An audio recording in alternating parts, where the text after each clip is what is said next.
Jubilee Hills bypoll అభ్యర్థిపై మంత్రి పొన్నం కీలక వ్యాఖ్యలు చేశారు. స్థానికంగా పనిచేస్తున్న నేతకే జూబ్లీహిల్స్ టికెట్ కేటాయిస్తామని పొన్నం తెలిపారు.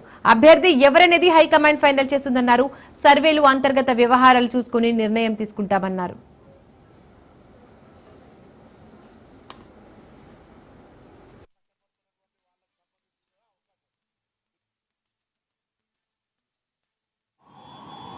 అభ్యర్థుల ఎంపిక మా చేయిలోది కాదు, ఏఐసిసి చూసుకుంటుంది. కానీ ఒక మాట మాత్రం స్పష్టం, అభ్యర్థులు స్థానిక జూబ్లీహిల్స్కి సంబంధించిన వాళ్ళే ఉంటారు. బయట నుంచి అభ్యర్థుల దిగుమతి ఉండదు. స్థానికంగా ఈ జూబ్లీహిల్స్ ప్రజలతో వివిధ హోదాల్లో వివిధ సందర్భాల్లో కష్టపడుతున్నటువంటి వాళ్ళకు సంబంధించిన అవకాశం, టికెట్ నిర్ణయం అనేటువంటిది పార్టీ నిర్ణయిస్తుంది. బట్ బయట నుంచి ఆశిస్తున్నటువంటి వాళ్ళు ఎవరికి కూడా ఇక్కడ అవకాశం ఉండదు అనేటువంటిది పార్టీ ఆలోచన. ఎందుకంటే కన్ఫ్యూజన్ ఉండద్దు, ఎటువంటి దాని లోపల మళ్ళీ అందరూ కూడా ఇక్కడ ఆశావాహులు కూడా అందరు కలిసి 7 డివిజన్లలో తిరుగుతారు, పార్టీని బలోపేతం చేస్తారు, ప్రజా సమస్యలు పరిష్కరిస్తారు. పార్టీ సర్వేల ద్వారా, పార్టీ నాయకత్వంకు ఉన్నటువంటి సమాచారం ద్వారా పార్టీ నిర్ణయిస్తుంది. కానీ బయట నుంచి ఎవరు ఆశావాహులకు సంబంధించి ఇక్కడ ఈ జూబ్లీ ఇదే అంశానికి సంబంధించి మరిన్ని డీటెయిల్స్ మా ప్రతినిధి రాజు అందిస్తారు. రాజు, జూబ్లీహిల్స్ బైపోల్ అభ్యర్థిపై మంత్రి పొన్నం చేసిన వ్యాఖ్యలకు సంబంధించి డీటెయిల్స్ ఏంటి?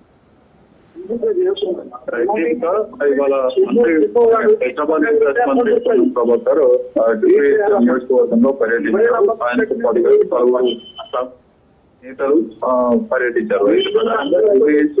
బై ఎలక్షన్ సంబంధించి కీలకమైనటువంటి అయితే జూబ్లీహిల్స్ ఉప ఎన్నికల్లో స్థానికంగా ఉండేటటువంటి నేతలకి పార్టీ టికెట్ ఇస్తుందనేటటువంటి కామెంట్ చేశారు. మరోవైపు అభ్యర్థులు ఎవరున్నా అందరూ కలిసి పార్టీ కోసం పనిచేయాలి, టికెట్ ఎవరికి వస్తుంది అనేది కూడా పార్టీ త్వరలో డిసైడ్ చేస్తుంది అనేది కూడా ఆయన స్పష్టం చేసినటువంటి పరిస్థితి అవుతుంది. పూర్తి స్థాయిలో కాంగ్రెస్ పార్టీకి చెందినటువంటి నేతలు, ఆశావాహులు కూడా జూబ్లీహిల్స్ బై ఎలక్షన్ లో ఆశిస్తున్నటువంటి నేతలు ఎవరైతే ఉంటారో వారు జూబ్లీహిల్స్ అన్ని డివిజన్లు, జూబ్లీహిల్స్ అన్ని డివిజన్లలో వారు పర్యటిస్తారు. అంతేకాకుండా పార్టీ బలోపేతం కోసం కృషి చేస్తారనేది కూడా చెప్పినటువంటి పరిస్థితి అయితే ఉంది. బయట వారికి నియోజకవర్గంలో ఈ యొక్క టికెట్ దక్కుతుంది తప్ప ఇతర నియోజకవర్గాల్లో ఉండేటటువంటి నేతలకు, చుట్టపుగా వచ్చేటటువంటి నేతలకు టికెట్ ఇవ్వకపోవము అనేది కూడా స్పష్టం చేసినటువంటి పరిస్థితి అవుతుంది. ఎట్టి పరిస్థితుల్లో అటు కంటోన్మెంట్ ఉప ఎన్నికల్లో కాంగ్రెస్ పార్టీ జెండా ఎగురవేసిన విధంగానే జూబ్లీహిల్స్ నియోజకవర్గంలో కూడా కాంగ్రెస్ పార్టీ జెండా ఎగురవేస్తాం అనేటటువంటి ధీమాను కూడా వ్యక్తం చేసినటువంటి పరిస్థితి. ఇప్పటికీ కాంగ్రెస్ పార్టీ టికెట్ ఆశిస్తున్నటువంటి అభ్యర్థులు ఎవరైతే ఉన్నారో ఆ అభ్యర్థులు ఎవరైతే మెరుగైన విధంగా పార్టీకి సేవలు అందిస్తారు, గెలుపు అవకాశాలు ఎవరికి ఎక్కువగా ఉన్నాయి అనేటువంటి అంశానికి సంబంధించి అభ్యర్థుల పైన సర్వే కూడా పార్టీ ఇంటర్నల్ గా నిర్వహిస్తుంది. ఎవరికి మెరుగైన అవకాశాలు ఉన్నాయని చెప్పి వారికి టికెట్ దక్కుతుంది అనేది కూడా ఆయన స్పష్టం చేసినటువంటి పరిస్థితి అయితే పూర్తి స్థాయిలో కూడా స్థానికంగా ఉన్నటువంటి ప్రజల ఆలోచనలకు అనుగుణంగానే ఈ యొక్క కాంగ్రెస్ పార్టీ అభ్యర్థి ఉండబోతా ఉన్నారనేటువంటిది కూడా ఆయన స్పష్టం చేసినటువంటి పరిస్థితి ఉంది. పార్టీ ఎవరిని అంతిమంగా అభ్యర్థిగా నియమించినప్పటికీ కూడా పార్టీ నేతలందరూ సమన్వయంతో ఈ పార్టీ గెలుపు కోసం కృషి చేయాలనేటటువంటి కూడా చెప్పినటువంటి పరిస్థితి అయితే కనిపిస్తాం. Right Raju, thank you.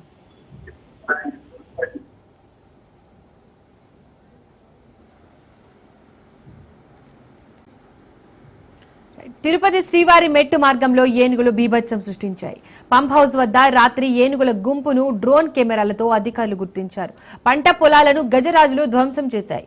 Vinayaka Swamy check point వద్ద అధికారులు భక్తులను గంటపాటు నిలిపివేశారు. అటవీ, టీటీడీ, ఫారెస్ట్, విజిలెన్స్ అధికారుల సమన్వయంతో ఏనుగులను తరలించే ప్రయత్నాలు చేస్తున్నారు. సెక్యూరిటీ సిబ్బంది గుంపులుగా ఏనుగులు తరలిస్తున్నారు.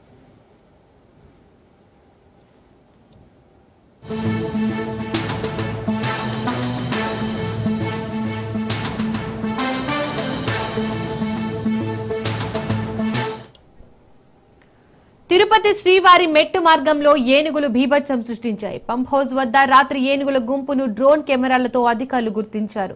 పంట పొలాలను గజరాజులు ధ్వంసం చేశాయి.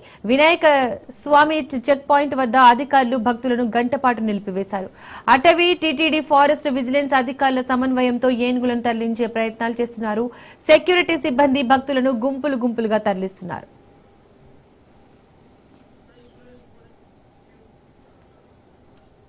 ఇదే అంశానికి సంబంధించి మరిన్ని డీటెయిల్స్ మా ప్రతినిధి సురేష్ అందిస్తారు. సురేష్, అయితే శ్రీవారి మెట్టు మార్గంలో ఏనుగులు బీభత్సం సృష్టించినట్టుగా తెలుస్తోంది.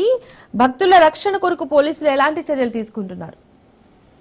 రైట్ దీపిక, అయితే తిరుపతి జిల్లా చంద్రగిరి మండలం శ్రీవారి మెట్టు మార్గంలో ఏనుగుల గుంపు కలకలం రేపింది. గత రాత్రి 10 నుంచి 13 ఏనుగుల గుంపు సందర్శించగా డ్రోన్ కెమెరాతో గుర్తించారు. ఏదైతే శ్రీవారి మెట్టు మార్గంలో పంపోజ్ దగ్గర గుంపుగా ఉన్నట్టుగా గుర్తించారు. చెట్ల మధ్య తగులుకొని డ్రోన్ కెమెరా కింద పడిపోవడం, సమీప పంట పొలాల్లో ఏనుగులు ధ్వంసం చేయడం, అలాగే పూర్తిగా వినాయక టెంపుల్ వద్ద భక్తులను గంట పాటు నిలిపేశారు అధికారులు. ఘటనా స్థలానికి 3 విభాగాల అధికారులు కూడా సంఘం చేరుకున్నారు. రాష్ట్ర అటవీ శాఖ, టీడీ, ఫారెస్ట్ విజిలెన్స్ కూడా పూర్తిగా అక్కడ చేరుకున్న పరిస్థితి కనపడుతుంది. ఏ మార్గం నుంచి ఏ మార్గం వైపు ఏనుగులు వెళ్తున్నాయి, దాడి చేసే క్రమం ఉన్న నేపథ్యంలో పూర్తిగా అప్రమత్తమయ్యారు. భక్తులు కూడా శ్రీవారి మెట్టు మార్గంలో గుంపులుగా గోవిందనామస్మరణ చేసుకుంటూ వెళ్లాలని కూడా విజ్ఞప్తి చేశారు. ఆ రకంగా పూర్తి స్థాయిలో కూడా అక్కడ నిఘా విభాగం తనిఖీలు నిర్వహించారు. ఫారెస్ట్ అధికారులతో ఇటువైపు ఏనుగులు రాకుండా ఉండేందుకు కట్టడి చేస్తున్నారు.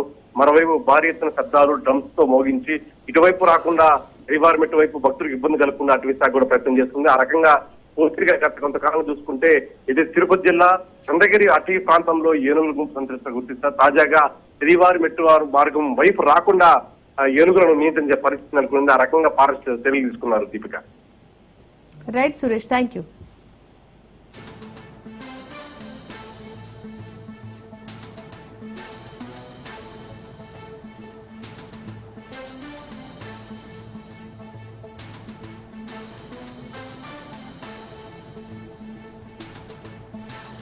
ఎగువ ప్రాంతాల్లో కురిసిన భారీ వర్షాలతో కృష్ణానది పరవళ్లు తొక్కుతోంది. శ్రీశైలం నుండి భారీగా వరద నీరు వస్తుండటంతో నాగార్జునసాగర్ జలాశయం జల కళను సంతరించుకుంది. గతానికి భిన్నంగా జూలై నెలలోనే పూర్తి స్థాయి నీటి మట్టానికి చేరుకుంది. ఇలా జరగడం 18 సంవత్సరాల తర్వాత ఇదే మొదటిసారి. సాధారణంగా ఆగస్టులో సాగర్ నిండుతుంది. పైనుండి వరద కొనసాగుతుండటంతో అధికారులు ఇవాళ 6 క్రస్ట్ గేట్ల ద్వారా 50,000 క్యూసెక్యుల నీటిని 3 మంత్రుల చేతుల మీదుగా విడుదల చేయనున్నారు. జలాశయం పూర్తి స్థాయి నీటి విలువ సామర్థ్యం 312.04 టీఎంసీలు కాగా ప్రస్తుతం 296.56 టీఎంసీల నీరుంది. నాగార్జునసాగర్ నీటి మట్టం ఇవాళ 586 అడుగులు దాటే అవకాశం ఉంది. ఈ నేపథ్యంలో మంత్రులు ఉత్తమ్ కుమార్ రెడ్డి, కోమటిరెడ్డి వెంకటరెడ్డి, అడ్లూరి లక్ష్మణ్ కుమార్ కలిసి నీటిని దిగువకు విడుదల చేయనున్నారు.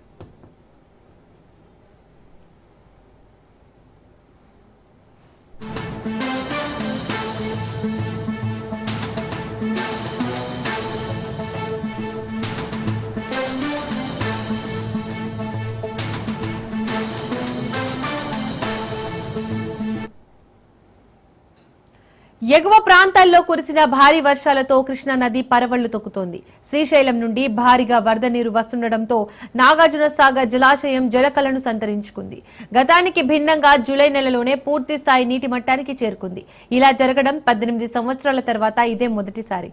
సాధారణంగా ఆగస్టులో సాగర్ నిండుతుంది. పైనుండి వరద కొనసాగుతుండటంతో అధికారులు ఇవాళ 6 క్రస్ట్ గేట్ల ద్వారా 50,000 క్యూసెక్కుల నీటిని 3 మంత్రుల చేతుల మీదుగా విడుదల చేయనున్నారు. జలాశయం పూర్తి స్థాయి నీటి విలువ సామర్థ్యం 312.04 టీఎంసీలు కాగా ప్రస్తుతం 296.56 టీఎంసీల నీరుంది. నాగార్జునసాగర్ నీటి మట్టం ఇవాళ 586 అడుగులను దాటే అవకాశం ఉంది. ఈ నేపథ్యంలో మంత్రులు ఉత్తమ్ కుమార్ రెడ్డి, కోమటిరెడ్డి వెంకటరెడ్డి, అడ్లూరి లక్ష్మణ్ కుమార్ కలిసి నీటిని దిగువకు విడుదల చేయనున్నారు.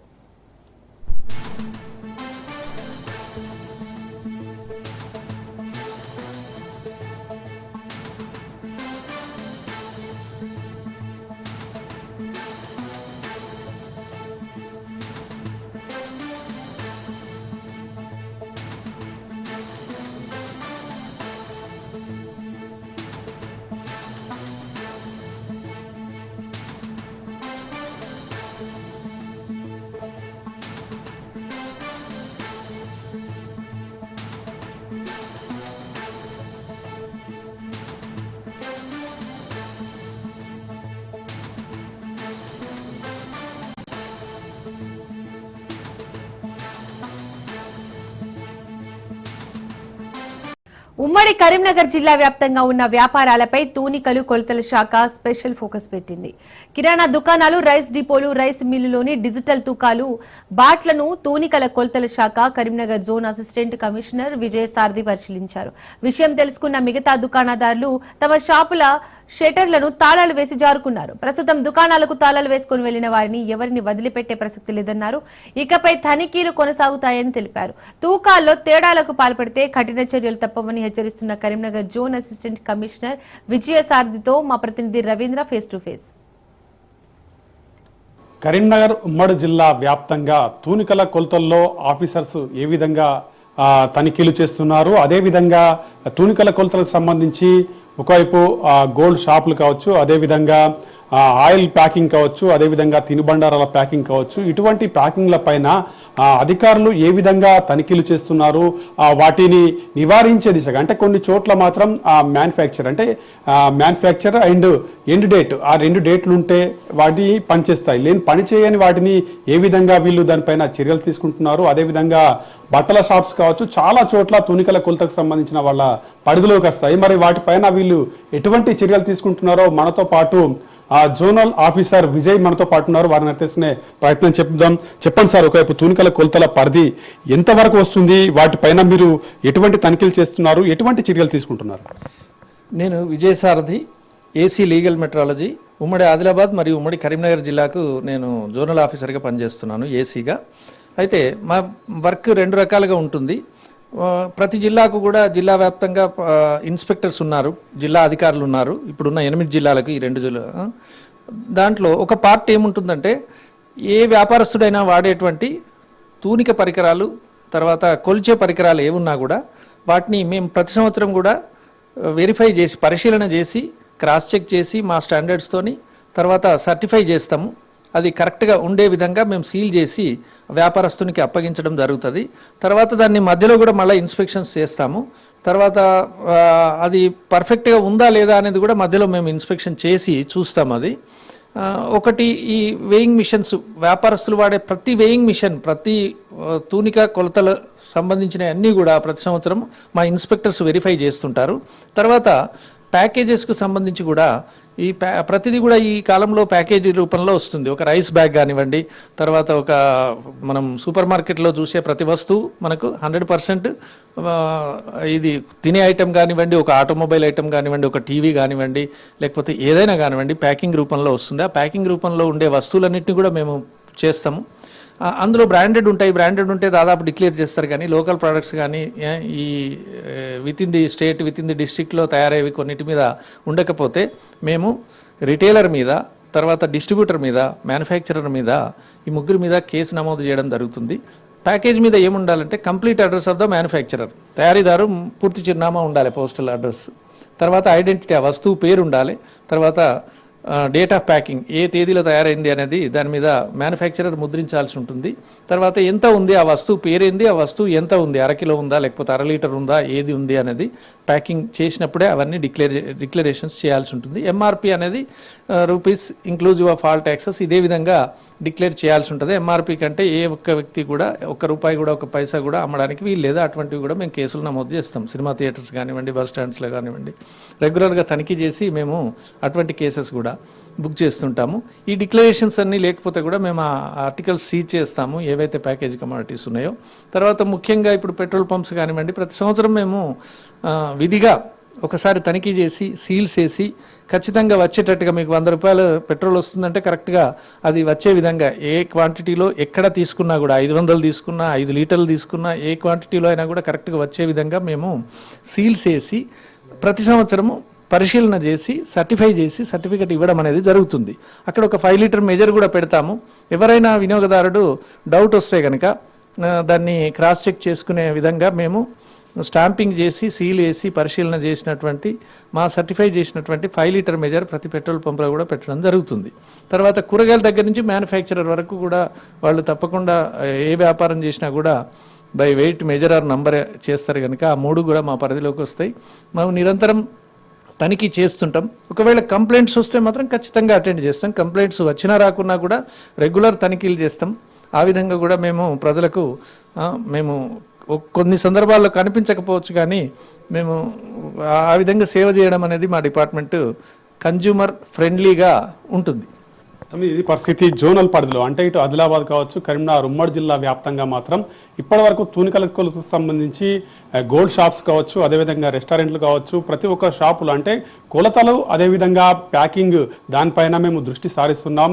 ఇప్పటివరకు మన రాజ్ న్యూస్ దృష్టి కూడా చాలా చోట్ల చాలా విషయాలు రావడం జరిగింది, మన ఆఫీసర్తో పంచుకోవడం జరిగింది. వాటిపైన కూడా దృష్టి సారిస్తాం. ఒకవైపు కరీంనగర్ ఉమ్మడి జిల్లా వ్యాప్తంగా ఉన్న ప్రతి ఒక్క దానిపైన కూడా మేము రోజువారీగా ఒక ప్రణాళిక పెట్టుకొని ముందరికి పోతున్నాం. ప్రతి ఒక్కటి సక్సెస్ చేసే విధంగా కూడా ముందరికి పోతామని విజయసారథి మనతో చెప్తున్న పరిస్థితి. కెమెరా పర్సన్ సంజీవ్తో కలిసి రవీందర్, రాజ్ న్యూస్, కరీంనగర్ జిల్లా నుంచి. ఆపరేషన్ సింధూర్ పై రెండో రోజు పార్లమెంట్ లో ఫైట్ జరగనుంది. ఇవాళ లోక్సభలో మోడీ సమాధానం ఇవ్వనున్నారు. రాజ్యసభలో ఆపరేషన్ సింధూర్ పై చర్చ జరగనుంది. రాజ్యసభలో 9 గంటల పాటు సుదీర్ఘంగా చర్చ సాగనుంది. నిన్న లోక్సభలో అధికార విపక్షాల మధ్య హాట్ డిస్కషన్ జరిగింది. 9 టెర్రర్ క్యాంప్స్ నేలమట్టం చేశామని రక్షణ శాఖ మంత్రి రాజ్నాథ్ సింగ్ తెలిపారు. కేవలం 22 నిమిషాల్లో పాకిస్తాన్ ఖేల్కతమైందని ఆయన ప్రకటించారు. మన ఫైటర్ జెట్లు ఎన్ని కూలిపోయాయని కాంగ్రెస్ ప్రశ్నించింది. కాల్పుల విరమణ మర్మం ఏమిటని విపక్షం నిలదీసింది. సైడ్ ఎఫెక్ట్స్ కాదు, తుది ఫలితం చూడాలని రాజ్నాథ్ సింగ్ తెలిపారు.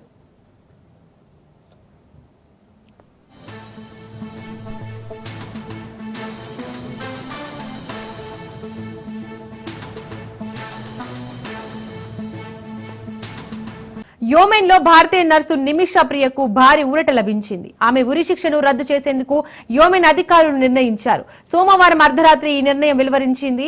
ఈ మేరకు భారత గ్రాండ్ ముఫ్తీ, సున్నీ లీడర్ కాంతపురం ఏపీ అబుబాకర్ ముస్లియార్ కార్యాలయం నుండి ఈ ప్రకటన వెలువడింది. అయితే భారత విదేశాంగ శాఖ నుండి ఇంకా అధికారిక ప్రకటన వెలువడలేదు. ఈ నిర్ణయానికి ముందు యోమెన్ రాజధాని సనాలో అత్యున్నత సమావేశం జరిగింది. ఈ భేటీలో ఉత్తర యోమెన్ అధికారులు, అంతర్జాతీయ దౌత్య ప్రతినిధులు పాల్గొన్నారు.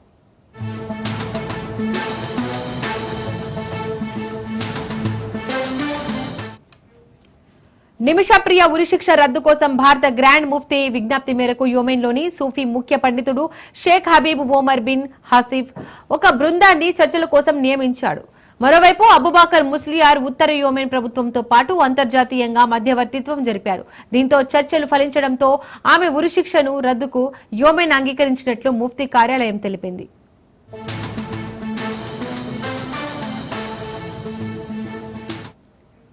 అబుబాకర్ ప్రకటనను యోమెన్లోని action council for Talal Mahdi justice ప్రతినిధి సర్షాన్ షంషాన్ అల్ విశ్వాబ్ది ప్రకటించారు.